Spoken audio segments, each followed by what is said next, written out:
Salut tout le monde, ici Matt Lévesque, bienvenue au Saglag Podcast. Cette semaine, je reçois Pat Denis. Qui est Pat Denis? Petit gars de Québec, mais c'est un Saguenayien d'adoption. Vous allez comprendre, il a fait pas mal de ping-pong entre le Saguenay et la vieille capitale. Et Pat Denis est le propriétaire du premier commanditaire officiel du Saglag Podcast, c'est-à-dire le concessionnaire Ocase. Pat vient nous jaser de son parcours qui est, comme ma foi, très, très, très éclectique, là. Quel beau parcours, quel beau personnage bien coloré.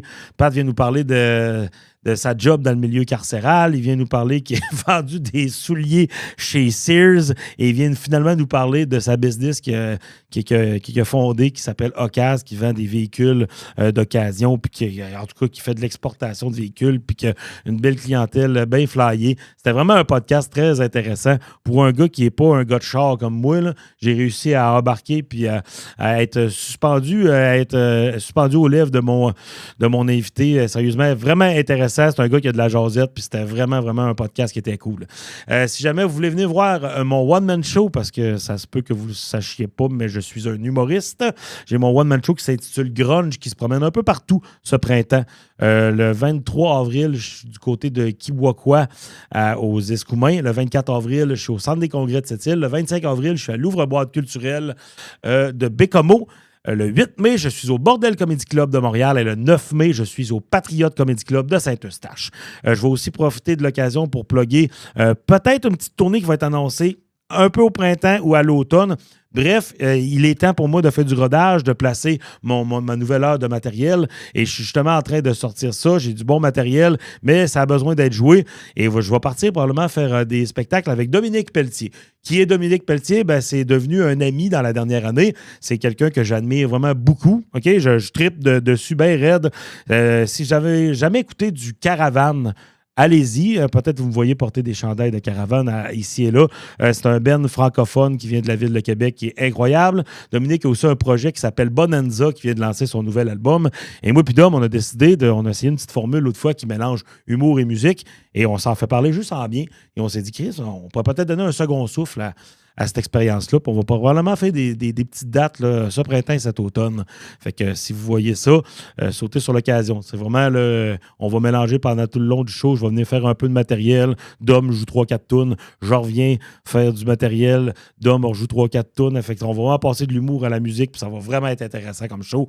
Parce que c'est le fun, c'est une belle formule, puis on est très complices, ça fait que c'est vraiment intéressant. Sur ça, je me tais, je vous souhaite un bon épisode. Pat Denis a été très généreux, vous allez triper sur ce gars-là. Si vous êtes un gars de bébé à gaz ou un gars qui tripe justement là-dessus, c'est votre épisode. Sur ça, je me tais, puis je vous souhaite un bon podcast.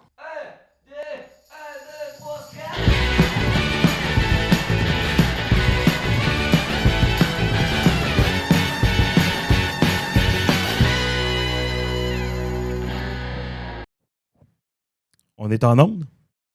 Ça fonctionne? Bon. Yes, sir. OK, parfait.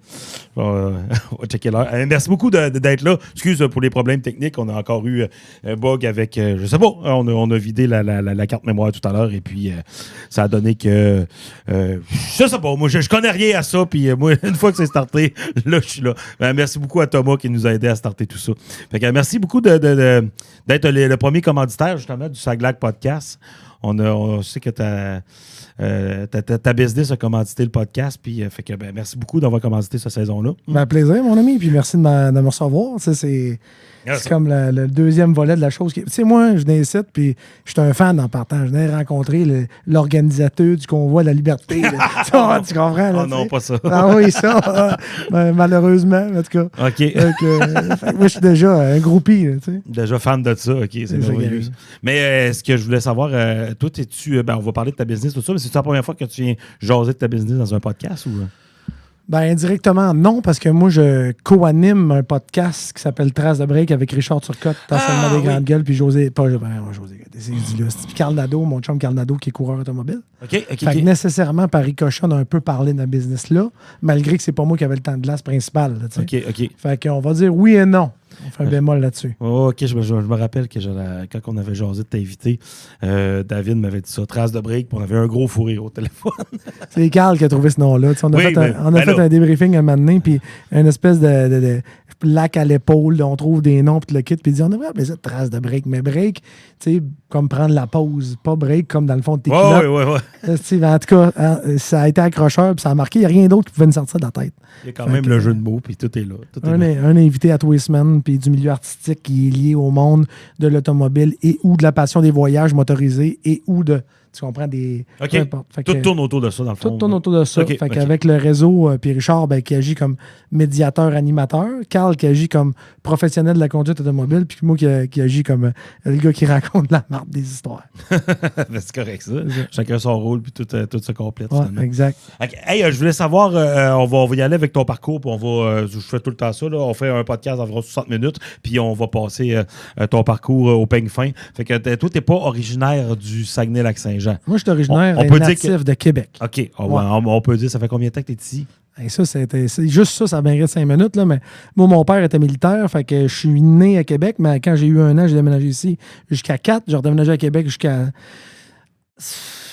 11. J'ai redéménagé au Saguenay après. J'ai redéménagé à Québec pour le cégep, j'ai redéménagé ici après. OK. Fait que ping-pong entre... Ping-pong en sacrifice entre Québec, Saguenay, Québec, Saguenay, Québec, Saguenay. Parc des Laurentides. Puis à un moment donné, même si mes parents, eux, ont resté à Québec, ben là... tu sais, veux pas, à l'adolescence, tu te fais des chums. Au cégep, tu te fais des chums. Ouais. Puis cette gang-là, est plus ici. Fait que dès que j'ai pu, moi, je suis revenu. Ouais. OK. Puis c'est quand, ça, dès que tu as pu? Dès que j'ai pu, c'est après mon cégep, je te dirais, parce que j'étais déjà de retour ici, mais je suis allé étudier mon technique policière à Québec. OK. Mon cégep, c'est champ gauche, là. Ouais. Ouais, pas pire. Puis à Garneau, puis quand j'ai fini ma TP, à cette époque-là, le collège commençait à contingenter les admissions solides, là, tu sais. Fait que je suis sorti de là, puis j'avais une cotère qui n'était pas suffisante pour être admis au premier tour. Entre le moment où je devais être admis, puis que j'arrive sur le marché du travail, il pouvait se passer 1 an et demi, 2 ans, là, tu sais. Fait que je suis revenu ici, puis je suis allé travailler en vente chez Future Shop, puis je te dirais que c'est pas mal là que ça a commencé l'histoire de la vente, là. OK. Ça s'est enraciné, devrais-je dire. OK. Ouais. Fait que dans le fond, tu as fait ton cégep à Québec en technique policière. Ouais. Puis, parce qu'une fois que tu termines ça, d'habitude, il faut que tu aies complété ton truc. Faut que tu ailles à Nicolette, c'est ça, exactement. Ouais. Puis avant moi, là, autrement dit, si tu faisais ta TP, tu étais sûr d'aller à Nicolette. C'était pas contingenté. Peut-être que tu attendrais 1 an, mais c'est sûr que tu allais y aller. Puis là, quand moi, j'ai sorti des études... À cette heure, ça se peut que tu fasses 3 ans d'études. Pour rien. Hey, Christy. Tu recommences, tu soumets ta candidature à chaque année, il n'y a plus de liste d'attente. Ouais. Fait que dans le fond, en fonction du bassin, ils prennent toujours les meilleurs à chaque année. Puis tu sais quoi? Je comprends quand tu y penses. C'est une question d'offre et de demande. Oui, Peut-être que ça a changé aujourd'hui avec la pénurie de main-d'œuvre, mais ça reste que j'imagine que le nombre de cohortes qu'ils peuvent produire n'est pas plus grand que ça. Fait qu'au final, je suis sorti de là, je suis venu travailler ici en vente. Parce que j'avais déjà de l'expérience en vente. Moi, je vendais des souliers dans le département de la chaussure de la femme chez Sears. C'est vrai, ça? Juré, mon homme. Ah ouais? Et quand tu as appris à chausser une femme, tu peux vendre écoute. L'expression vendre un frigidaire à un Inuit. Ouais. Il n'y en a pas besoin, mais tu es capable de le convaincre que ça en prend un. T'as fait ça combien de temps? Vendre? Ça, 2 ans. OK. Quand même. Mes chums, t'es agent de sécurité, tu faisais le piquet, tu checkais une pancarte. Moi, je vendais des souliers. Ah. Fait que je suis revenu ici, puis après ça, j'ai commencé à travailler chez Future Shop. J'ai continué, j'avais déjà fait une job à temps partiel là-bas. Je vendais des cellulaires, puis ça. Puis là, j'ai eu une promotion. Je suis allé vendre des cinémas maison. J'ai fait ça pendant pas loin de 3 ans, certains. Mais entre-temps, j'ai été appelé par les services correctionnels. J'ai été agent correctionnel pendant... Ça, c'est ma plus longue expérience de travail. À cause que tu avais ton cours de technique policière? T'as tout compris. Tu pouvais faire, mettons... Tu sais, t'aurais pu rentrer avec un deck en sciences humaines. Ça prenait des études postsecondaires significatives que tu pouvais trouver quelque chose qui fit avec ça, là, maintenant. OK. Puis pas de dossier criminel. Puis c'est ça. Ils n'en ont pas trouvé. OK. Mais c'était où, ça? Tu as travaillé... J'ai commencé, moi, à Orsainville, à Québec. Ça, c'est drôle encore parce que je suis revenu ici. Après ça, j'ai commencé à Orsainville. Je suis retourné à Québec pour 1 an. Okay. Fait que j'ai fait une demande de transfert après cette année-là. Orsainville, c'est quand même une grosse prison de l'Est du Québec. Là. oui, c'est rock'n'roll, ça brasse. Plus ou moins 1000 personnes incarcérées. Là, ça brasse. Puis moi, j'ai bien aimé ça, par exemple, honnêtement. C'est une expérience qui est particulière. Là, J'en jasais avec qui l'autre fois? Avec Marco Estrada. Ouais. Un lutteur. Ben oui. Il est là-bas, lui. Ben je pense qu'il était... Ça me faisait rire, le lutteur, avec son personnage flamboyant qui travaille dans une prison. Ça me faisait bien rire. Ouais. Exactement. OK. Fait que, puis tu as toujours eu cette fibre-là pour la vente ou... Chez nous, là, on n'avait pas vraiment d'argent. Fait que quand ça passait à la TV, rappelle-toi d'une certaine époque, les annonces, c'était pas Marketplace comme aujourd'hui. Non. C'était télévisé, puis tu voyais les affaires défiler, puis tu tripais, tu sais, je veux dire, 4,5, non-fumeur, puis là, tu réussis, t'appelais, tu étais conquis par la pub, t'appelais, c'était comme un auto, c'était tes dentiers usagés, c'était n'importe quoi qui était là-dessus, là, tu sais. Fait que c'est bien que juste s'il n'y avait pas des agences d'escorte, là, c'était épouvantable, ce qu'il y avait à la télé, à la chaîne communautaire. Fait que j'ai tout le temps... On écoutait ça bien gros. Puis le dimanche, qu'on n'avait rien à faire à la maison, on partait, moi et mon père, puis on allait faire le tour de tous les concessionnaires à Québec. Ils m'amenaient là-bas, au complet, voir les chars. Puis pire que ça, quand on en trouvait, souvent à l'intérieur de l'annonce, on appelait le monde pour voir s'il était bien négociable. Y avait-tu les pneus d'hiver? T'as-tu bien entretenu? Sans aucune intention de l'acheter, on s'entend. Là. Zéro. Juste pour jaser. Juste pour voir si on était capable de... Ouais. Ah ouais, OK. Puis mon père, ça a été spécialiste de trouver des méthodes de réussir à acheter de quoi qui nous intéresse réellement. Parce que, tu sais, on se trouvait toujours des défaites. Non, on le veut pas, telle affaire. Mais maintenant, on s'est mis à faire du troc. Fait que moi, quand j'étais plus jeune, je voulais un 3 roues. Puis mon père, il ne savait pas comment m'acheter le 3 roues. Fait qu'il a trouvé un 3 roues à vendre. Il a appelé le gars. Il a dit, j'ai pas d'argent pour l'acheter, mais qu'est-ce que tu veux? Moi, c'est que je veux. Il faut bien vouloir de quoi certain, tu le vends-tu pour une raison. Le gars dit, je veux une souffleuse. Mon père, il dit, j'ai pas de souffleuse. Mais j'ai des haut-parleurs que je veux vendre. Fait que là, il a pogné toutes les annonces de souffleuse qu'il a trouvées. Ouais. Il a proposé haut-parleurs en échange au gars, tu sais. Fait qu'on a fait 3 trades. C'est mon premier 3 roues, tu sais, mais c'est super significatif. C'est un peu comme, t'as déjà sûrement entendu déjà parler de ça, le gars qui part avec une trombone, il l'échange à un gars qui a besoin d'une trombone contre un crayon, qu'il l'échange contre un bout de papier, puis ça finit sur une maison, là. C'est arrivé pour vrai. Là. Ouais. Mais ça a pris 1 an et demi, puis un échange apporte un autre échange, puis il y a des gens qui sont prêts à laisser aller de quoi qui vaut un peu plus cher que ce que tu leur donnes, parce qu'ils n'en ont plus besoin, ce qu'ils possèdent, mais ils veulent ce que toi, tu as. Puis toi, tu as compris ça, justement, dans l'échange, justement, du troc. Là. Ça a compris que, mettons, j'ai compris, mais pas tout à fait comme il faut. Parce que dans le setup, c'est que j'ai pas laissé les émotions de côté, tu comprends? Pour réussir à arriver à tes fins, il faut que tu mettes les émotions de côté, que tu sois vraiment un gars qui calcule. Mais tu sais, moi, j'étais un gars qui tripe ses autos puis ses machines pas mal. Fait que c'est plutôt le contraire, ça a fait. J'ai une chance que j'ai réussi à me démarrer, à échanger du stock parce que je serais endetté par-dessus la tête. T'as-tu des frères et sœurs? Aucun frère et sœur. T'es enfant unique, mettons, ça vient de ton père, ça, le côté triper ses voitures. Tout. Ça vient de la famille au complet. T'sais, chez nous, on avait une nouvelle tondeuse, on s'ouvrait un 6-pack, puis on capotait, puis on le regardait. C'est même pas une blague, là. C'est autobiographique, je te le jure. T'sais, mon père a acheté une nouvelle souffleuse il n'y a pas longtemps. Je veux dire, j'ai 40 ans, là, mon père a 60 et quelques. Il a acheté une nouvelle... venir voir la souffleuse. C'est ça que j'ai fait. Ah ouais, puis il reste à Québec. J'ai arrêté de voir sa nouvelle souffleuse, on a jasé, il a pris une bière, puis c'est un peu ça chez nous, le culte de la machine. Encore aujourd'hui, mon oncle m'appelait qui a 70 ans parce qu'il a su que je me suis acheté un nouveau Harley. Puis, tu sais, genre, tu pourrais faire ça dessus, tu pourrais faire ça. C'est comme un peu ancré chez nous. Trip sa moto aussi, pas mal. Ouais, OK.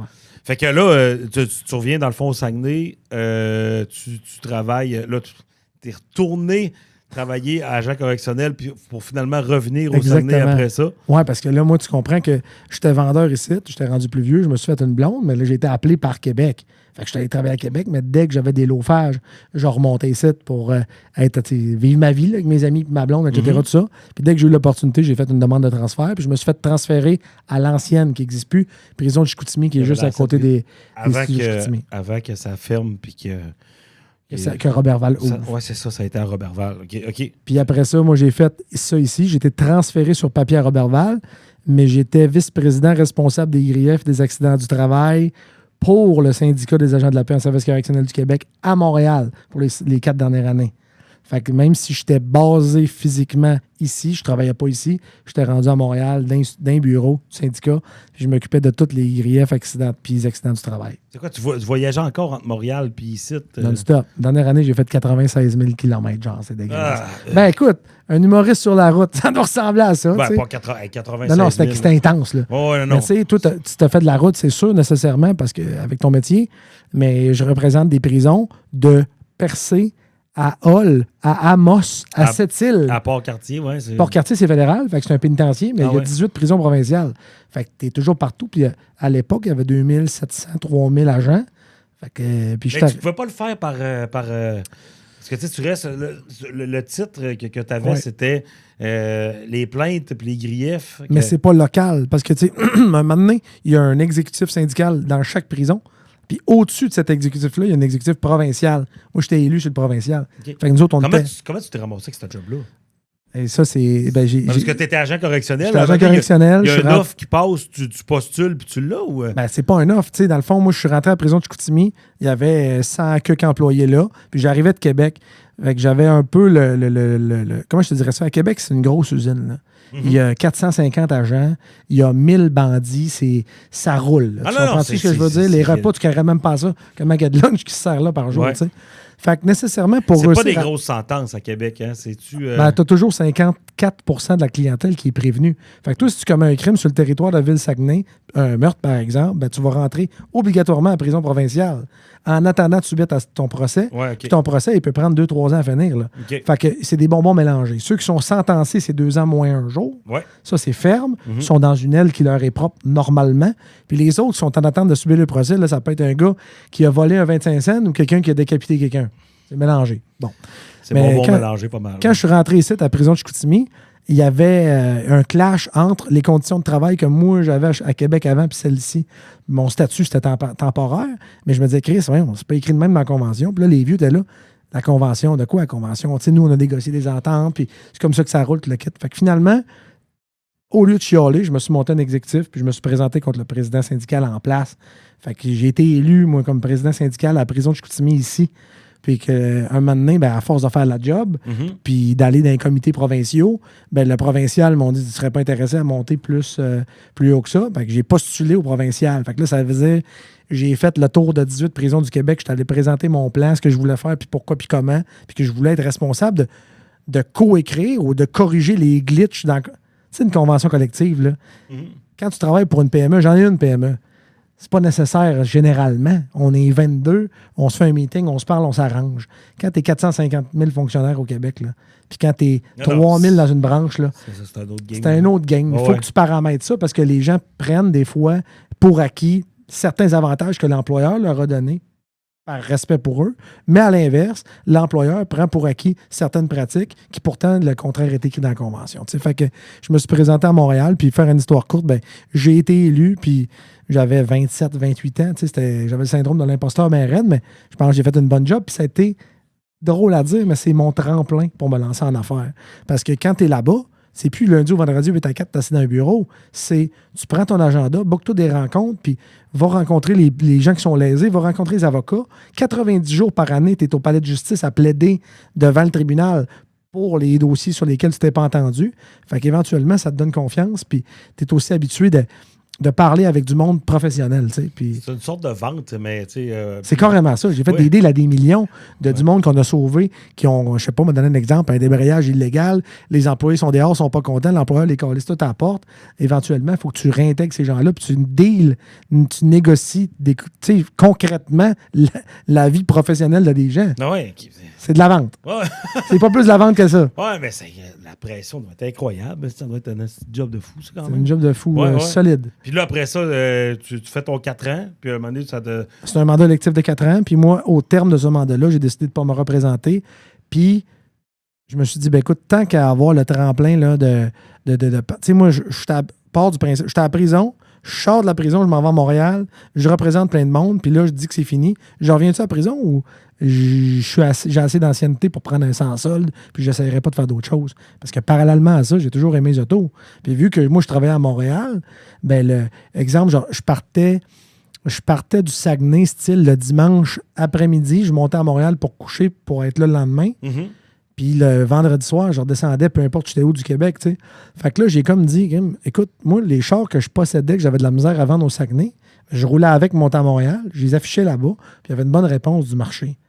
Parce que c'est des pick-up, même si vous voudrez vendre un Ford F-150, là, tu ouvres Kijiji, il y en a 370 à l'entour de chez vous. Oui, c'est ça, ça jette nœud. À Montréal, les seuls camions usagés qu'il y avait appartiennent à des entrepreneurs. Ils sont fripés, mon gars. Terrible. Nous autres, on a des beaux camions, ils sont tous neufs. Ils n'ont pas de millage.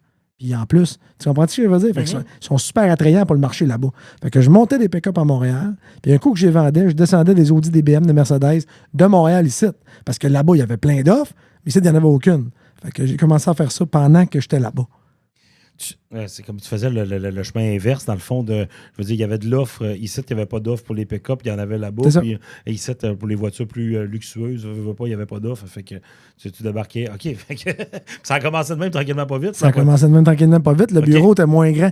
Écoute, mon bureau avait, je sais pas, moins 30 pouces par 4 pieds dans mon garage. Je faisais la comptabilité de nuit le samedi. Là. Ouais. C'est pas une farce, là, tu sais. Première année. Quand tu as starté ta business que tu as aujourd'hui, qui on va venir par la Ocase, que c'était. Tu étais encore en fin de mandat pour. J'étais encore en fin de mandat, mais à cette époque-là, ça s'appelait Courtage Automap. Pour Marc-Antoine et Patrick, vraiment du monde original. Okay. Automap. Tout le monde, quand j'appelais partout, Automap, la cartographie automatique. Tu sais. Les gens, c'est vrai. Je parle de ta job que tu travaillais dans les prisons. Ton mandat, il était officiellement terminé. Non. Parce que, dans le fond, moi, j'ai fondé la business en 2015, novembre 2015. Mais tu l'as fait pendant la fin de ton... Pendant la fin de mon mandat, mais on vendait pas grand-chose. Non. Je vendais, tu sais, moi, le soir... quand même. Tu sais, mettons, je finissais à 7h30 ce soir au palais de justice, genre, là, au bon bureau, là, à Montréal. Moi, j'étais... Le lendemain matin, là, j'étais sur le gun à 5h30. Là. Fait que le soir, j'avais pas grand-chose à faire. J'allais manger tout seul, pogner un Big Mac. Puis après ça, là, j'allais courir les chars et les deals d'un bord et de l'autre. J'étais pas sa galipote. Là. Moi, j'étais là pour travailler, autrement dit. Puis là, je joigne l'utile à l'agréable. Ça marche.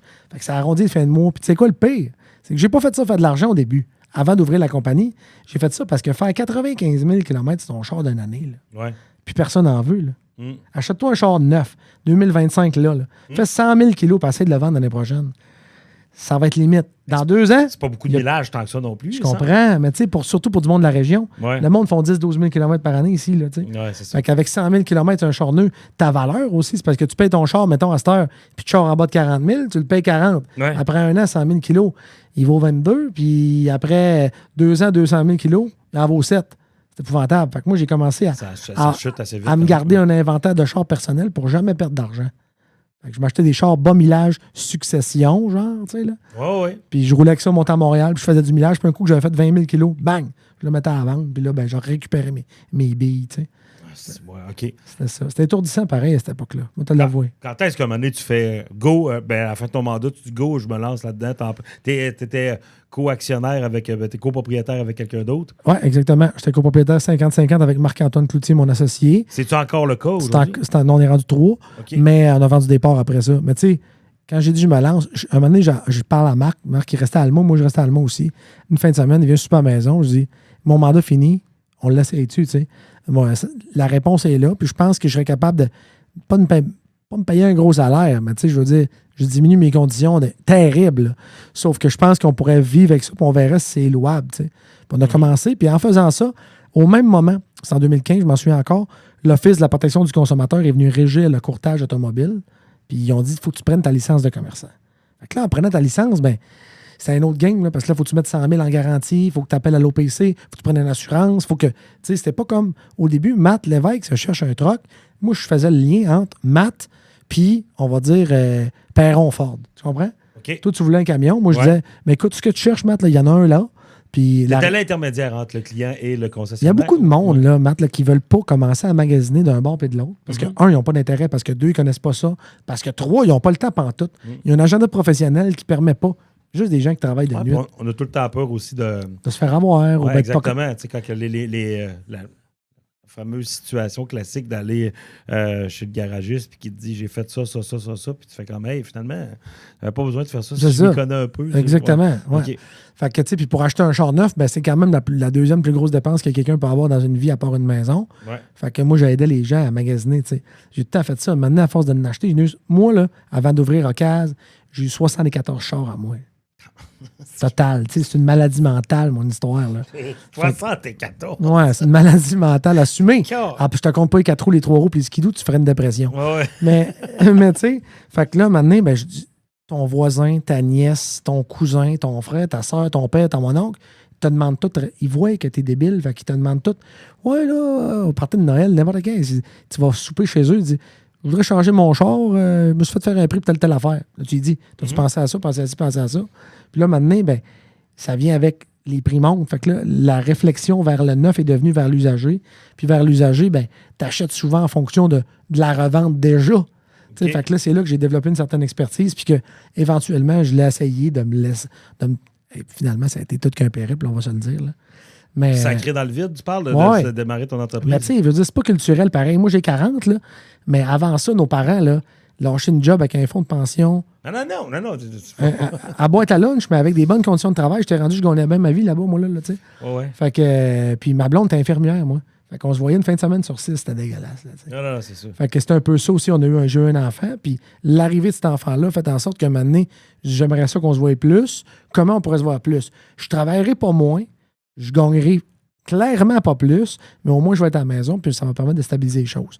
C'est de même qu'on a lancé Courtage Automap officiellement. Puis 6 mois après, on a engagé notre premier employé. Puis un autre 6 mois après, Marc-Antoine, qui était pompier, lui, il a lâché sa job, puis il est rentré là-dedans à temps plein. OK. Lui, il avait son autre carrière. Puis, pompier, oui. OK.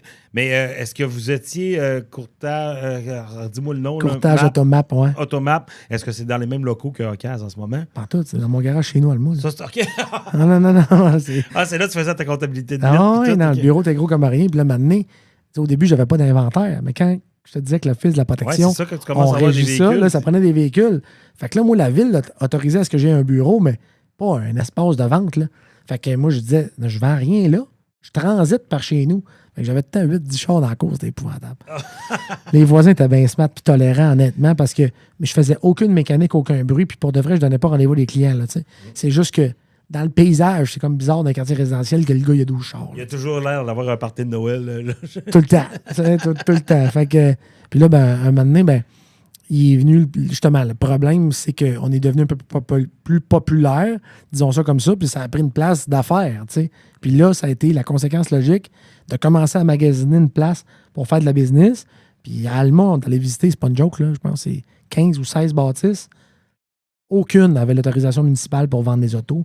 Aucune pouvait avoir une dérogation pour le faire. OK. C'est comme un bar de danseuse, avoir un garage de chars usagés, tu sais. La ville en veut pas trop. Non.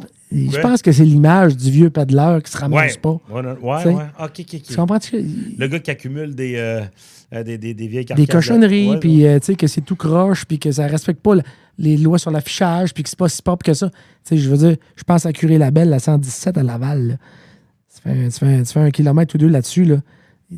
T'en vois pas mal? Va sur Google Earth puis check, tu vas voir qu'il y en a qui font pitié. Là, je ne vais pas souvent jouer dans ce coin-là, mais OK. Fait que c'est un peu ça, j'imagine, qui vise à...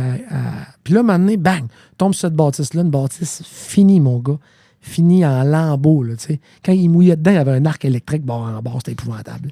Tu sais, je veux dire, on a enlevé la tôle là-dedans, quand on voyait les trous dehors, là, comme s'il y avait... Mais là, vous êtes encore à ce local-là. On est encore à ce local-là. Okay. Ça, c'est situé à... Arvida. Arvida, OK. Oui, c'est à rue du Beaux-Arvida.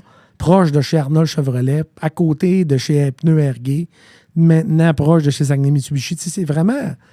Puis Arvida, là... Vous êtes bien spoté pareil. Bien spoté, man, parce que... T'es central pour le Saguenay, pour les gens qui nous écoutent, qui sont pas... Arvida, c'est quand même l'arrondissement qui est comme... Ouais, t'es central parce que t'es entre Chicoutimi puis Jonquière, puis en plus, t'es carrément... Tu sais, Arvida, ça n'avait pas d'autre choix naturel que de se dynamiser. Parce que maintenant, les nouveaux entrepreneurs qui rentrent à Chicoutimi, qui vont payer, je sais pas combien de piastres le pied carré, mais ils veulent pas prendre ce risque-là, tu sais. Fait qu'ils se disent, je vais m'installer où? Tu sors un peu de la zone. Parce qu'à Chicoutimi, c'est terrible, l'offre et la demande fait que les prix sont hauts. Fait qu'à Arvida, on a payé ce bâtisse-là des pinottes comparé à ce qu'on l'aurait payé à Chicoutimi. On l'a rénové, puis ça fait 6-7 ans. On n'a pas changé depuis. On n'a pas changé depuis, OK. Nos besoins ont grandi. Ouais. On aurait grandi par l'intérieur 3 fois. Je veux dire, on se réinvente, mais ça reste fonctionnel. Puis nos ventes s'effectuent là. Puis on est monté une équipe il n'y a pas longtemps, on était 22. Là, tu sais. OK. Ouais, fait que ça grandit quand même. Mais explique, mettons, pour les auditeurs, c'est quoi exactement ta business? C'est quoi la mission de l'entreprise? Comment vous fonctionnez? C'est quoi qui fait que vous différenciez? Moi, je suis allé visiter un peu votre site Internet, puis même le site Internet était comique un peu parce qu'il était comme... je me rappelle plus c'est quoi qui était marqué. Là. On vous fera pas à croire. Tu sais, mon slogan, c'est chez Ocase, on vend tout sauf nos mères. Puis le vrai premier slogan, c'était... Ça dépend encore de l'offre que tu fais, tu vois le genre, là, tu sais. Ouais. Fait que, c'est quoi la différence? Ben, d'abord, là, nous autres, là, on est tous des transfuges. Il n'y a personne chez nous, à part mon plus vieux vendeur, disons ça comme ça, qui est issu du monde de l'automobile. Okay. Zéro. Moi, je suis un gardien de prison. Marc-Antoine, c'est un pompier. Ma blonde est infirmière. Sa blonde est infirmière. Mon directeur de service, c'est un électricien. Vos blondes sont impliquées dans le projet aussi. Oui, c'est rendu ça. Okay. Mon directeur de service, c'est un électricien. C'était épouvantable. Mon vendeur que j'ai engagé récemment, c'était aussi un électricien qui était un de ses chums. C'est vraiment un monde transfuge. C'est drôle en tabarnak. Ça, par exemple, c'est cool. C'est drôle, mais tu sais, en même temps, moi, il n'y a personne d'habillé là en complet cravate. Moi, j'ai dit, l'important, c'est que tu t'habilles, toi, Matt, là. Attends d'avoir un ring dans le nez puis les cheveux... Parfait, mon gars. Ouais. Faut que tu sois... Si tu es à l'aise... Authenticité. Exactement. Ouais. Tu es authentique, tu as l'air de toi-même, tu reflètes qui t'es. Les valeurs de l'entreprise, puis ce que tu dis, là, le contenant, c'est pas le contenu, Chris. À un moment donné, faut démêler les affaires. T'as bien beau mettre un saut à quelqu'un, c'est pas une cape de Superman, ça le change pas. T'sais. Non. Fait que c'est un peu ça, Ocase. D'abord, c'est ça. Deuxièmement, c'était bien gros accès, parce que nous autres, on voulait faire du volume, puis je voulais pas vendre au détail. Ça n'existait pas chez Ocase. Okay. Vendre au détail, là, c'est une cour que les gens viennent, puis ils consomment, puis ils achètent, puis ils voient un inventaire. Moi, quand j'ai ouvert Ocase, courtage automap, rappelle-toi, on faisait du courtage pour quelqu'un qui cherche un véhicule neuf. Exactement. Après ça, il est venu le problème que ce quelqu'un-là avait un véhicule à vendre, puis ce véhicule-là à vendre, l'offre qu'il recevait, faisait pas son affaire. Fait qu'il a fallu qu'on se développe un réseau pour écouler son véhicule. Fait que là, Matt veut changer de véhicule chez Ocase. Ocase, il donne un prix de marde. Il demande à Courtage Automap comment je pourrais placer mon char 5 000 de plus que j'ai eu comme offre. Mais là, Courtage Automap, il dit, moi, j'ai un client en Ontario là, qui veut exactement ton char. Lui, des Biowick encore, là, il capote là-dessus. Il va te payer ça le prix dans vite, il en a besoin. Fait que là, je l'appelais, j'ai envoyé photo, numéro de série. Là, tu tombais du char neuf au char usagé. Puis genre entre deux personnes. Tu reprenais un char une tierce personne usagée que tu revendais à un concessionnaire qui avait... T'as-tu compris? Fait que moi, je closais le véhicule neuf en disant « Hey Matt, ce véhicule-là, à cette heure, t'as magasiné le meilleur prix pour ton Ford F-150, t'as trouvé que c'est là que ça se passe, t'as trouvé ta trim, on l'a, il est réservé. Ton véhicule d'échange, il manque 3 000. Le concessionnaire, il n'est pas capable de l'avoir non plus. Le 3 000, je l'ai trouvé en Ontario. Fait que je dis au dealer, prends ce char-là, facture-le en Ontario direct, à tel gars, il va te payer. Puis un coup qui est payé, vend le pick-up à Matt. Fait que là, Matt, lui, il a sauvé 1000 $ son truck, il achète local, puis en plus, il y a 3000 de plus son échange. L'affaire est ketchup, tout le monde est content, puis moi, je fais une facture de commission. Tu comprends? Okay. Entreprise de service. C'était ça que je voulais faire. Mais là, on s'est fait un peu damer le pion avec l'Office, puis il a fallu qu'on prenne notre licence. En prenant notre licence, nous-mêmes, on s'est mis à avoir une marge de crédit puis à acheter pour prendre la vitesse, puis pas attendre que l'autre nous fasse une offre en Ontario. Je me suis mis à acheter des usagers directs. Fait que je disais à Matt, tu veux avoir un F-150, parfait, le prix est là, ton échange, il manque 2000, c'est bon, on va faire le chèque, moi, elle le ramasse. Je vais le placer après. Puis ceux que je ne suis pas capable de placer, éventuellement, je me suis mis à les vendre au détail. Ouais. Parce que je les avais payé trop cher pour les vendre wholesale en Ontario ou ailleurs. T'sais. Comme un vendeur de chars usagés habituellement. Tu avais ton inventaire puis tu t'écoulais ça. T'as-tu compris? Mais dans le fond, une personne qui recherche un véhicule précis s'en va vous voir et dit « Moi, je recherche ce genre de véhicule-là, j'ai tant de budget. » Et vous autres, vous êtes comme à l'écoute. La force, moi, là, d'Ocase, c'est ça. C'est quelqu'un qui a un budget ou qui connaît ses besoins, en tout cas, qui pense connaître ses besoins, parce que le monde est... Tu comprends? Je veux dire, des fois, tu te fais comme... Voici, tu rêves de ce véhicule-là, tu as besoin de ce véhicule-là, ta blonde est prête à ce que tu aies ça, puis tu as les moyens de te payer quoi? Il y a trop de paramètres. Fait que maintenant, on fait un entonnoir, on essaie de te jouer dans la tête pour te démêler, parce que dans le fond, tu l'es mêlé, puis nous autres aussi, des fois, Chris, et je te l'ai dit tantôt, on a acheté 74, pas toujours fait des bons choix. Là, non, j'imagine. Puis là, comme père de famille, éventuellement, j'ai fait des essais aussi, puis j'ai roulé tout ce qui n'est pas possible de rouler. Fait que, puis les ballons qui finissent plus, de monde qui prennent des mauvaises décisions puis qui regardent leur char 27 mois puis qui le vendent avec une ballonne de 15 000. Là. On essaye d'éviter ça le plus possible, tu sais. Ouais, OK, je comprends. C'est à ça qu'on sert. Fait que là, maintenant, c'est sûr que pour joindre l'utile à l'agréable, c'est qu'à un moment donné, quand t'es rendu que ça roule puis que t'es plus connu, ça prend un inventaire qui est grandissant. Dans un monde idéal, j'aurais aucun inventaire puis j'aurais aucun client qui est pressé. Ouais, c'est ça l'affaire. Des fois, quand quelqu'un vient magasiner un véhicule, tu sais, et puis de nos jours, tu sais, moi, par exemple, je loue, OK? Fait que moi, ma mère, maintenant, m'a dit, toi, tu fais beaucoup de routes, puis achète donc la paix. Fait qu'elle a dit, va donc du côté de Toyota, puis tu vas avoir la question de paix. Ouais. Chose que j'ai depuis le début. Fait que je suis rendu à mon 3e véhicule que je loue. Mais tu sais, je veux dire... Quand je débarque pour aller louer un char, il faut que je me prenne d'avance parce que des fois, le délai de livraison... Ah, master, c'est terrible. Ouais, c'est fou, là. C'est fou. Ouais. Fait que là, nous autres, on a des véhicules en commande un peu partout déjà d'avance, au nom de nos clients. Des clients qui sont prêts à attendre. Fait que là, toi, ça presse. Exemple, tu voulais un Corolla Cross All-Wheel Drive LE. Mais généralement, si tu vas ici, à quelque part, là, dans les environs, tu vas avoir un 3-4 mois d'attente. Mais tu sais, moi, si tu veux un Corolla Cross LE, exemple, dans 2 semaines, les deux qui rentrent. Ah oui? Ouais. Okay. Fait que c'est un peu ça maintenant qu'avec le temps, les gens, les dealers savent, ils commandent des chars pour nous autres à des noms de clients qu'on a fournis parce qu'ils savent qu'on leur réfère un certain nombre de clientèle. Fait qu'il n'y a plus de risque à prendre. Là, de toute façon, même si tu commandes un Corolla Cross, tu le laisses sur le coin de la rue, 2 heures après, il est vendu. Ouais. Toyota, c'est la meilleure nouvelle, c'est la meilleure invention depuis le pain tranché, je me plais à dire quasiment. Là, ça n'a pas de bon sens. C'est tout ce que tu vends le plus dans les véhicules. C'est quoi les moi, là, parce que moi, je te pose des questions, mais moi, je connais rien là-dedans. Ouais, non, ironiquement pas. C'est pas ce que je vends le plus parce que des Toy, c'est drôle à dire, mais la marque qui se vend le plus, c'est sûrement Toyota. Je veux dire, c'est le plus gros constructeur au monde. Ouais. La compagnie qui est la plus réputée pour être fiable, c'est aussi Toyota. Mm-hmm. Toi, tu possèdes un Corolla LE, tu n'as jamais eu de trouble avec ça. Tu checkes sur Internet, tu vois qu'en 1997, ça vaut 6 000. Fait que, mec, tu arrives avec ton 2019 là, de 173 000 kilos, tu n'accepteras pas 6 000 wholesale. Tu dis, Chris, il me semble que ça vaut 11, 12, 13. Là, Fait que tu vas dire, l'offre que le concessionnaire te fait, je pense, c'est pas une statistique, là, je suis pas à science infuse, là, mais je pense qu'une fois sur 2, tu vas le garder ton char. Tu vas le vendre à ton beau-frère à la place. Ouais. Tu vas y vendre 8 000, 8 500, lui, il va sauver 2. Tu vas faire 2-3 de plus. Un Corolla, ça se vend entre les gens qui se connaissent beaucoup plus. Un Toy, ça se rebrasse autrement qu'au garage.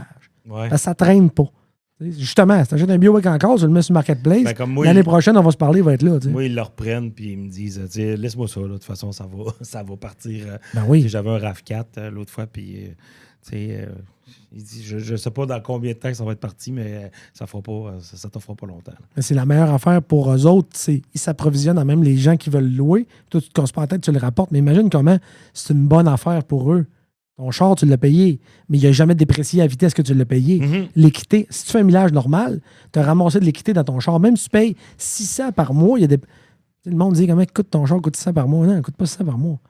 Tu payes 600 par mois. Mais ton char, ce qui coûte, c'est le prix que tu l'as vendu, moins le prix que tu l'as payé, divisé par le nombre de mois que tu l'as utilisé. C'est ça ton coût réel. Fait que généralement, quand tu roules en Toyota, en général, là, j'ai l'air de faire la. J'ai demandé d'un rep Toyota aujourd'hui. Mais en tout cas, quand tu roules avec un véhicule qui déprécie peu, en général, tu ramasses une équité. Puis cette équité-là, elle a 2 avantages. Elle peut te permettre, quand tu vas relouer un autre véhicule, de sauver une portion des taxes, parce que ton équité, elle, tu l'as ramassée. Tu comprends-tu ce que je veux dire? Oui. Mettons, ton char, tu l'as payé 40 000, le résiduel, c'est 20, mais quand tu le vends avant la fin, il te reste moins à payer dessus que ce que tu le vends. S'il y a un gap de 5-6 000, ce 5-6 000-là, quand tu vas le coucher sur un prochain achat, tu vas sauver les taxes dessus. Okay. Ça, c'est le fun d'acheter de quoi qui ne déprécie pas. Puis pour ça, justement. Ouais. Fait que là, c'est pas rare que tu vas checker quelqu'un, mettons, qui paye 100$ par mois, il aurait dû payer 14 et 15$ de taxes, on va dire. Là, tu comprends-tu, sur 100$? Mm-hmm. Mais vu que tu avais un crédit de taxe, tu vas payer 7$, ça paraît. Là, Fait que c'est un peu tout ça que quand tu fais des bons choix pour louer un véhicule, éventuellement, tu te ramasses une équité, puis éventuellement, tu te ramasses même que tu pourrais, si tu magasinais ton échange, toi, ramasser un chèque de 2, 3, 4, 5 000 à chaque fois que tu changes. Ouais. C'est ça. C'est ça que je sers, moi. Ouais, c'est ça que tu sers. Ah, OK. À cette heure, tu me connais. Ouais, à cette heure, tu me connais. Le pied dans la place à cette heure. C'est ça. Non, OK, puis mais... J'ai ta photo aussi en rentrant.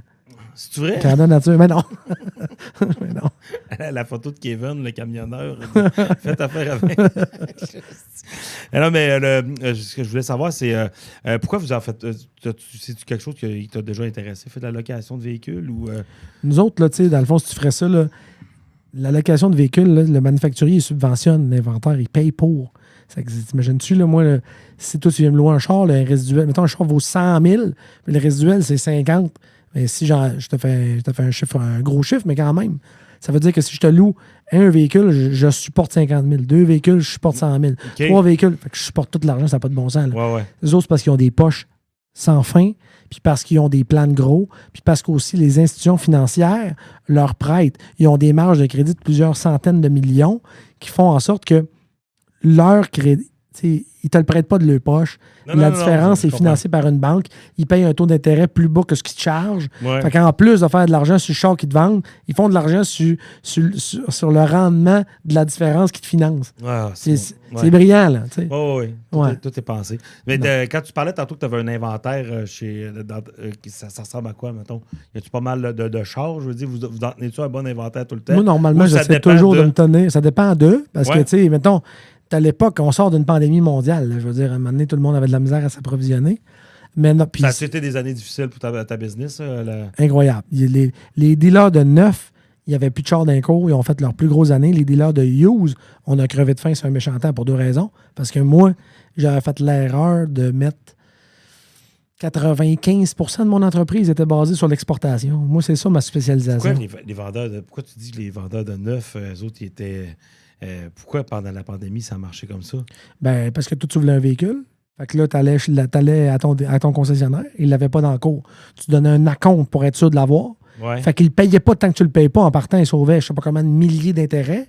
Puis, il y a tellement peu d'offres que tu es prêt à payer, à prendre aucun rabais. Tu ne négociais pas les tapis, là, puis les pneus d'hiver. Oublie ça. Là. C'est le prix dans vite. Puis il y a des places. En région, on n'a pas vu ça. Mais à l'extérieur, tu as vu ça beaucoup. C'est le prix dans vite, garantie prolongée, assurance de remplacement, assurance vie, sinon laisse-les là. OK. Fait que là, le concessionnaire se ramassait, mon homme, qui faisait moi, j'ai full profit. J'ai barguiné des mags puis tout ça. Moi, pendant je fais tout le temps ça, puis comme je te dis, je suis zéro un gars de char. Tu l'as acheté en région? Oui. C'est ça que je te dis. Oui, c'est ça. Mais tu sais, ailleurs, là, en région, c'est petit. On se rappelle encore du déluge qu'il y en a qui vendaient le pain 13$, là, tu sais. Puis ceux-là, après ça, ils ont pensé faire de l'argent sur le coup, mais il y a beaucoup de consommateurs qui ont dit, Chris, je ne remettrai plus jamais pied. On va s'en rappeler de toi. Ouais. Tu sais, ben, c'est un peu ça dans l'automobile aussi. Tu sais, les concessionnaires n'ont pas été épais à un point tel de traverser bord en bord comme dans d'autres régions, c'est arrivé, tu sais. Okay. Fait que ça a été bon dans notre région minimalement. Fait qu'on avait de la misère à avoir des chars, mais au moins, on est encore capable d'avoir un semblant de transaction habituelle. Fait que moi, ça a été pas bon parce que j'exportais à ce moment-là. Moi, j'étais spécialisé en camions. Moi, je fais des pick-up, des VUS qui s'exportent aux États-Unis. Moi, mon core business, l'année passée, on a exporté 1450 trucks aux États. Tu sais, on a notre ligne directe à Mannheim, Albany, puis on vend les trucks à la ligne, boum, direct aux États à l'encan. Nous, moins. Fait que c'est sûr et certain que quand la pandémie arrive, tu ne peux plus traverser les douanes, ça va mal. Oui, non, OK, c'est sûr. Ça va mal. Fait que c'était un coup dur pour moi, parce que le temps qu'on se vire de bord, on n'avait pas d'inventaire dans le cours. Puis là, on voulait s'en monter un, mais les garages ne voulaient plus rien nous vendre. Eux autres aussi manquaient d'inventaire. Oui, exactement. Fait que pour acheter, il fallait payer le prix dans la vite. Là, on payait ça le prix dans la vite, ben trop cher, mettre ça dans le cours, zéro profit d'avance, tu sais. Fait que ça a été, pour moi, j'ai mangé mon pain dur pendant 2 ans, en estime, te le dire. OK. Ouais. Puis là, ben, comme si l'histoire se voulait se répéter, M. Trump qui veut nous imposer des tarifs de 25%. C'était ma prochaine question. C'est que ça a des conséquences déjà sur mon entreprise par rapport à l'exportation. C'est sûr que les chiffres ont diminué.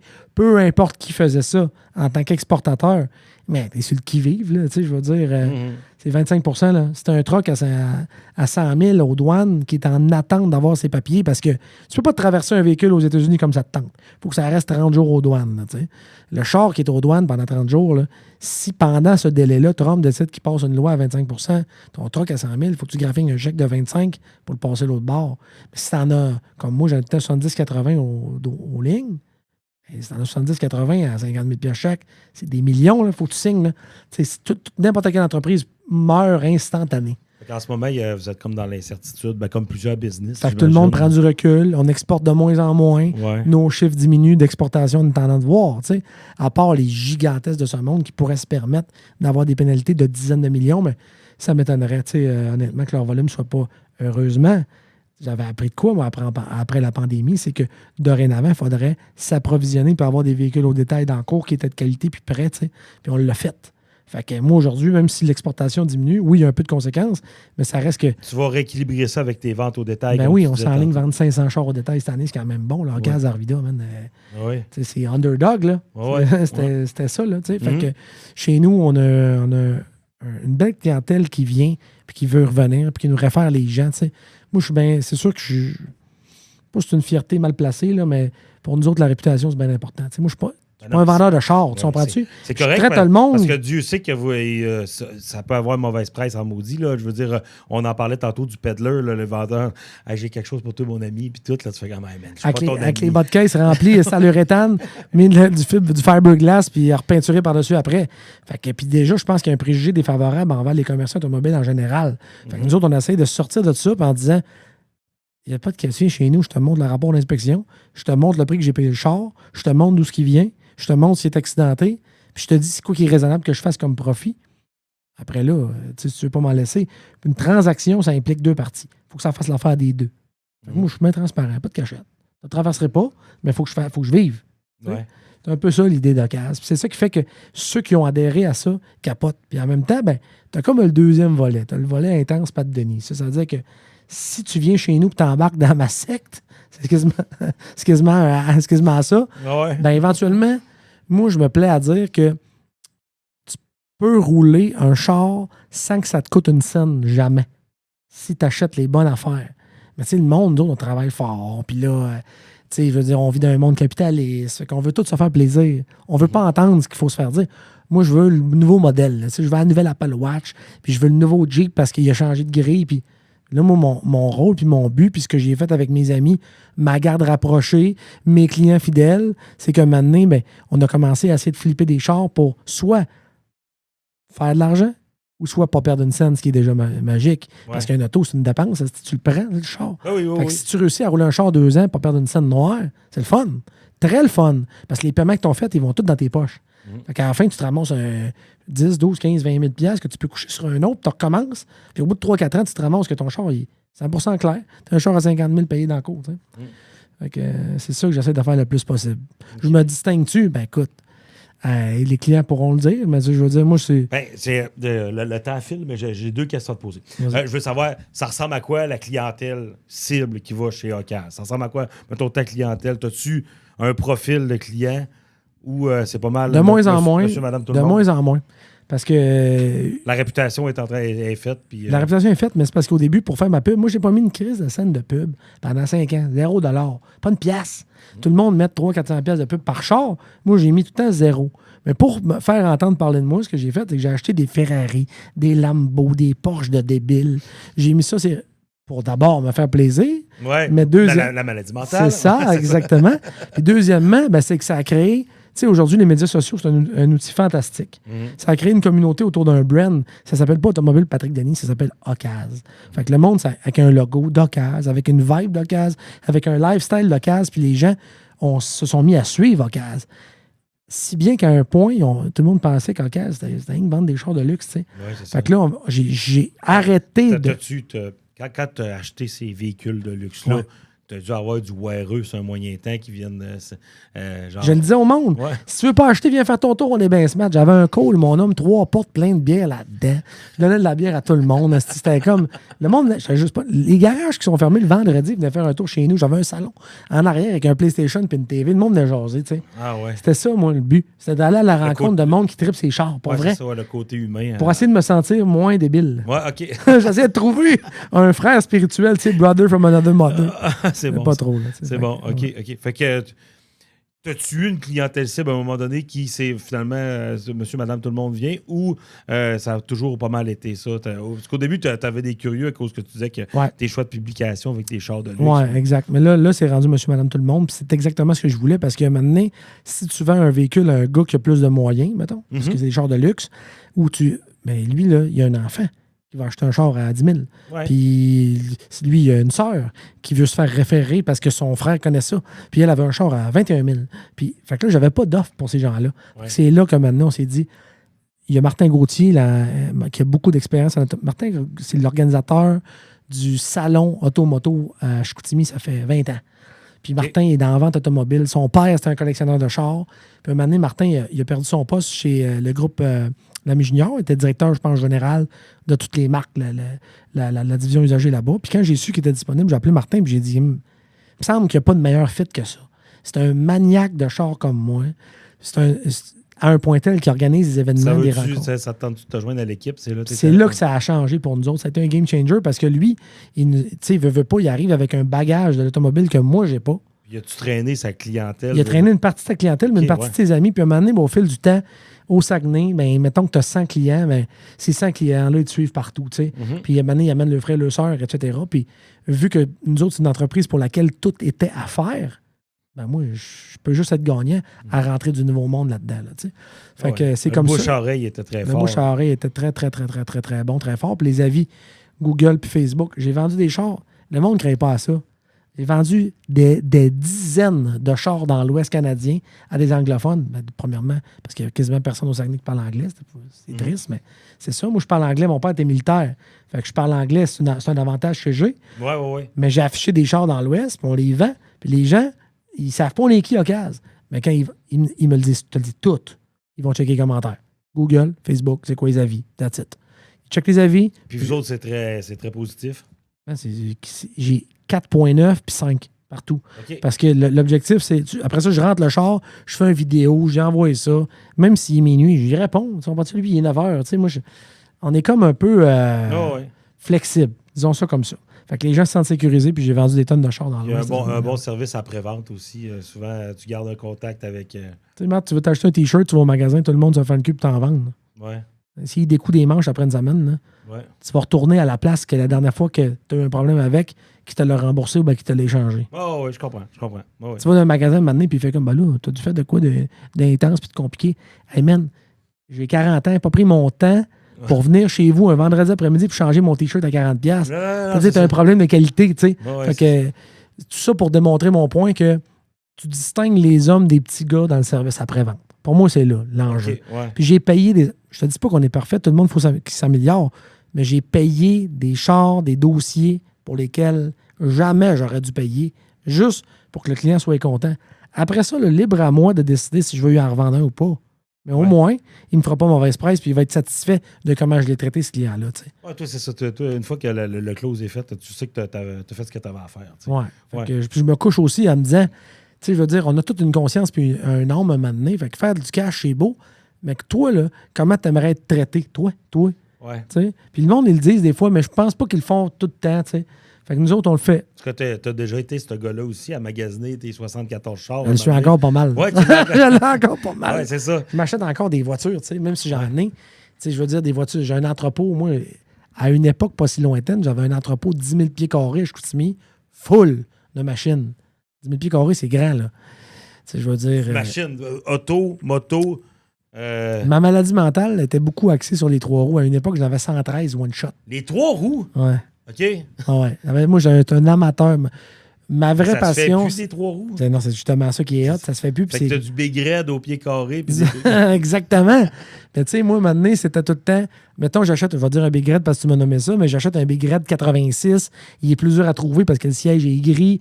Ils en ont pas fait bien gros, puis c'est la dernière année de production. La seule place où ce qu'ils ont fait... Check bien, la maladie, elle va jusqu'à où? Ouais. Elle va jusqu'à trouver un super raid 1987 en Australie puis le faire venir, tu comprends? OK. Parce qu'il n'y a pas eu. En Amérique, en 87, il n'y en a pas eu. Super raid, ça, c'est comme un Big Red, mais 87 en OK. Australie, avec un sticker différent, mais avec des vrais papiers de Super Red importés de l'Australie. Mais tu sais, au lieu de valoir 5 000, ça vaut 30. Tu comprends? C'est ça la folie à un moment donné. 30 000 pour un 3 roues, on me confirme que. C'est rendu débile. Ouais. Les 3 roues. C'est hâte que tu parles de ça. T'en fais-tu ou c'est juste genre. J'en faisais, j'en fais plus. Parce que maintenant, tu payes tellement cher pour ta machine que c'est rendu un bibelot que tu mets sur une tablette. Puis mon trip, c'est de me popper une bière avec un chum puis dire check celle-là que j'ai ramassé, check son état. Je l'ai changé pour lui.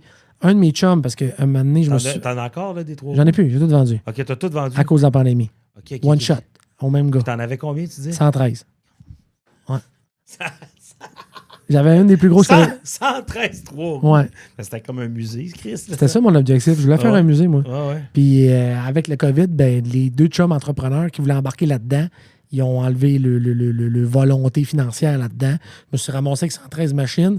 J'ai vendu 36 Yamaha Benchy. Je les avais toutes les années, les couleurs, toutes, mais toutes. Ils sont rendus sur un rack. Je te montrais des photos tantôt, tu vas capoter. Ils sont flambant neufs. Puis ce qui m'a donné raison un peu et qui m'a fait sourire récemment, c'est que la semaine passée, pas vrai, il y a 2 semaines, il y a un de mes chums, Travis Gisclair, à DNA Restauration en Louisiane, qui m'a vendu 100 machines dans ma vie, minimum, facile, qui m'a broqué des deals, là, parce que moi, j'achète beaucoup de 3 roues dans le sud des States, parce que c'est au Québec, on ne réussit jamais à avoir des 3 roues très, très, très propres.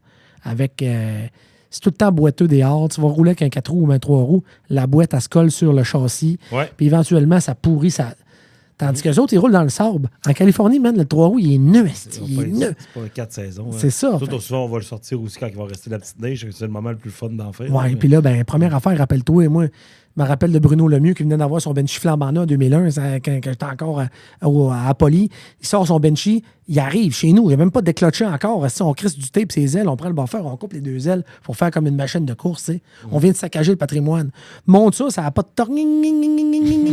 Donc la clutch, pas capable de shifter à 2e en montant le pic. Si tu déboules avec, pète le volant, pète tu comprends? Ouais. Fait que une machine sport 2 temps en conditions neuves, c'est introuvable à cause de ça. Okay. Sauf dans le sud des États-Unis. Fait que je me suis beaucoup approvisionné là. Puis récemment, mon chum Travis, que je te parlais, il a vendu le seul ATC 3 roues 250R 2 temps sport, 1986, parce qu'ils ont fait 85-86, flambant neuf dans le crate pas assemblé. OK. Quel prix? Dis-moi le prix. Je sais pas. Non, je connais zéro de ça. 200 000 US. 288 000 en dollars d'aujourd'hui, mon homme. Hein? Il n'y a pas rien que moi qui l'a, maladie. Là. Non, je sais bien. C'est l'effet de rareté. C'est l'effet de rareté. Fait que c'était ça, moi, dans le fond, je me disais, en plus d'aimer ça, je les ai parqués là, puis j'échange pour tout le temps trouver le mieux, puis mieux, puis mieux. Puis à un moment donné, j'avais une méchante belle collection, puis je me suis dit, si je garde ça pendant 10, 15, 20 ans, je ne peux pas faire d'autre chose que. Tu vas passer pour un bon gars en plus. Tu as tout ramassé 3 roues. Tout le monde se pétait à la gueule avec ça maintenant. Ouais, c'est ça. C'était vraiment dangereux. Moi, j'en avais un quand j'étais jeune. Puis ça avait que tu sais, versé, là. Pourquoi, là? J'ai juste d'un coup les accidents que tu pouvais pogner avec ça. Oui, dangereux. Facilement, puis il y en a eu des morts. C'est pas pour rien que tu n'as plus le droit d'en vendre. En fait, tu as le droit de les posséder maintenant. Tu as le droit de les revendre si tu veux, mais la production est interdite après 86. Ouais. Fait que tu peux plus. Crime, ça fait un bout de 86, ça fait 40 ans. Là, ça fait quand même un bout. Fait que ça fait un bout. Fait que moi, puis c'était aussi le réconfort d'une époque que, tu sais, quand j'étais dessus, moi, je rêvais d'avoir ça. J'en voyais un passer, puis on fantasmait tout là-dessus. Il était beau. Le fameux Big Red rouge. Ça, c'est une machine utilitaire que tu parles. Mais là, imagine la machine sportive que ton père, jamais de ta vie, qui t'aurait payé parce qu'il savait que t'allais mourir avec, mais que ton cousin, lui, parce qu'il avait 4 ans de plus vieux que toi, puis son père avait plus d'argent un peu. Puis, tu sais, écoute, des 3 roues. Moi, ma folie, c'était les 2 temps. Là. Fait que des 3 roues, 2 temps, toutes marques confondues, ils en ont fait 40 000 dans le monde. OK. Fait que t'avais Kawasaki Tech-Aid, t'avais Yamaha Trized, t'avais ATC 250R, puis tu sais, un moment donné, ouvre la porte, là, ouvre les packs, ouvre ce que tu voudras, il n'y en a pas bien qui traînent. Non, effectivement. Il y en avait 113 de Chicoutimi dans l'entrepôt, puis c'était à moi. Fait que je les ai vendus dans le COVID parce que maintenant, on a manqué de liquidité. Tu sais, quand je te parlais des douanes, ouais. Ben, j'ai manqué de cash, une affaire terrible, moi, là, tu sais, puis de cash flow, fait que j'avais il va falloir que je coule les 3 roues pour... J'avais une bonne valeur, fait que j'ai trouvé le plus gros collectionneur qui, lui, a un musée, dans le fond, qui m'en avait déjà vendu, parce que maintenant, il fait des rotations, là, tu sais, au lieu d'avoir 40 unités du même 3 roues, il en a laissé aller quelques-uns. Fait que j'en avais acheté, moi, au fil des années. Puis il s'appelle Binky Tapscott Forever ATC. C'était à Charlottesville, en Virginie. Fait que quand ça s'est arrivé, je l'ai appelé. Lui, il a une grosse compagnie forestière. Il a de l'argent à tour de bras. Il y a 2 bâtisses de 20 000 pieds carrés, full de 3 roues puis de 4 roues avec, mais pas juste au premier plancher, là, dans les airs, partout. Un client potentiel. Je l'ai appelé, puis j'ai dit, voici ce que j'ai, voici mon lot, puis tu sais d'où ce que ça vient, Chris? J'ai tout pris aux États à côté de chez vous. Tu sais, ce monde-là, c'est un petit monde, là, puis j'ai tout vendu one shot. C'est un gars qui t'a tout acheté one shot. Ouais. Sacrement. Ouais. OK. Ouais. Fait que c'est un gros deal, mais le deal le plus compliqué, ça a été de faire rentrer ça aux States dans le COVID. Ouais, comment tu t'es pris? Ben, je me suis pris, il fallait qu'on trouve des... Parce que l'environnement, dans le fond, là-bas, c'est EPA Regulation, c'est compliqué, mais tu sais, moi, j'avais déjà l'avantage d'avoir des contacts parce que je ship des trucks, des pick-up. Ouais. Fait que là, j'étais allé rencontrer les Register Importers puis les brokers, je les ai parlé du projet, puis j'ai dit qu'on n'a pas le choix, il faut que ça rentre. Puis rappelle-toi, nous autres, on avait une exemption. Quand tu avais une compagnie de transport, même si tout le monde ne pouvait plus rouler dans la rue, moi, si j'avais un trailer puis une compagnie de transport, je pouvais aller ce que je voulais dans le COVID. Ouais. Fait que j'avais ça, moi. Fait que j'étais partout sur la route, pareil, en train de livrer mes affaires puis essayer de récupérer du cash, là, tu sais. Fait que c'est ça qui a... L'ironie, c'est que ça l'a... La compagnie a mal été, mais les 3 roues, c'est une folie, mais qui a aidé pareil à survivre. Financièrement. Quelle histoire de fou.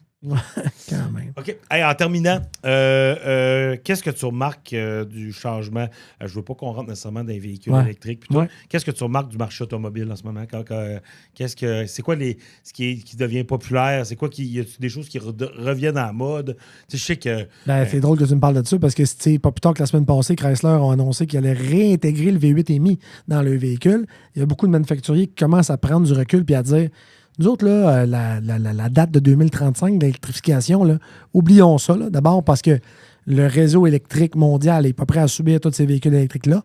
Par ailleurs, il y avait un taux de pénétration tellement... Nous autres, on voyait une dichotomie, mon gars, incroyable entre la demande des véhicules électriques neufs puis usagés.